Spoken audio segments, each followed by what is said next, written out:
Oh, hi, and welcome back to my channel. Today I'm just going to have a quick look at diodes, the symbols and the actual component and how they are labelled and how they can be used. This is a simple bridge rectifier circuit which you're probably very familiar with, and you've got the low voltage coming in from the secondary of a transformer, passing through a bridge rectifier and give you a positive and negative across the smoothing capacitor. Now what I'm really trying to illustrate here is how the diodes are connected. When we're looking at diodes, we need to think about conventional current flow, not electron flow, but conventional current flow, which is from positive to negative. And the symbol of a diode is like an arrow. And if you think of that as an arrow, it points in the direction current will flow through the device. That means that it will flow to positive when this end of the diode, the back of the arrow, is more positive than this end, the pointed end, if you like. So the current flows from this end to that end along the direction of the arrow. So the device will conduct when this end is positive with respect to this end. It will not conduct if this end is positive with respect to this end. So that's where a lot of the confusion, I think, comes in, because people think of a bridge rectifier and they say, oh yes, the positive here goes to the positive of the diode. And don't think of it that way, because it is wrong. This is a correct diagram of a bridge rectifier, and you'll see that the positive end, when it's forward biased, is at the back of the arrow, so that the current flows through it. I've done some more little drawings here, and you can see there's the symbol. Now the anode and the cathode, if you're familiar with valves, you're familiar with the idea of the cathode being negative with respect to the anode. So when the anode of the diode is positive and the cathode is negative, this diode will then conduct. And the actual component, which I don't think can show up very well on the camera, but here's an actual diode. It may be possible to see. It's got a bar or a band or a white mark at one end, which indicates that is the cathode, not the anode. So that's the symbol. If you think of that line on the diode, on the actual component, corresponding to this line on the symbol, then that tells you which way round a diode needs to be connected. So the diode needs to be connected, so if you want it forward biased, so this is positive with respect to this, which makes this the positive end, not this end, when the device is conducting.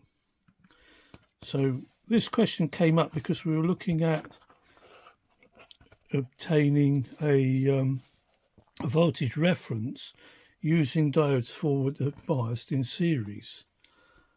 Now here is a drawing of how you would do that. Now this, don't forget, it's always conventional current flow from this end of the diode to this end, from the back end of the arrow to the front end. Conventional current flow. So here we have positive going through a resistor, so you're not loading the power supply too much, and a capacitor for smoothing. And then the current will flow down through these forward biased diodes to the negative. And that will give you the sum of the forward bias voltage drops across these diodes. And I think in the example we had, one was germanium and the other two were silicon, and it gives you a roughly 1.5 volts by doing that. But the point here is they are forward bias diodes. They are drawn that way, so the bar end of the diode goes to the negative. And the other way of looking at it is that the cathode goes to the negative, the anode goes to the positive when it's forward biased, so that these conduct, and you only get their forward voltage across them. If these diodes were the other way round, they'd have a very, very, very high megohms resistance. In theory, would be an infinite and open circuit. Now, so that there's no confusion, that's using silicon diodes or germanium diodes forward biased in order to get a voltage reference. Now, a Zener diode is a different thing, and a Zener diode would be connected the other way because you use a Zener diode with reverse bias. So you connect the anode to the negative and the cathode to the positive. So in theory, no current will flow through it. And then, but the nature of a Zener diode is that it has a forward cutoff point, which would be the reference voltage. Typically, it might be for a Zener diode, might be 11 volts, 9 volts, something like that. And you will get whatever specified voltage is across the output of that Zener diode. But I hope it makes it clear, because what we're trying to get across is the labelling of diodes and which is the anode, which is the cathode, and which direction they are connected when they're forward biased. And I always remind myself by looking at a bridge rectifier and remembering that we're talking about conventional current flow, then you can clearly see that this end, when this end of the transformer is positive, the current will flow through this diode to there.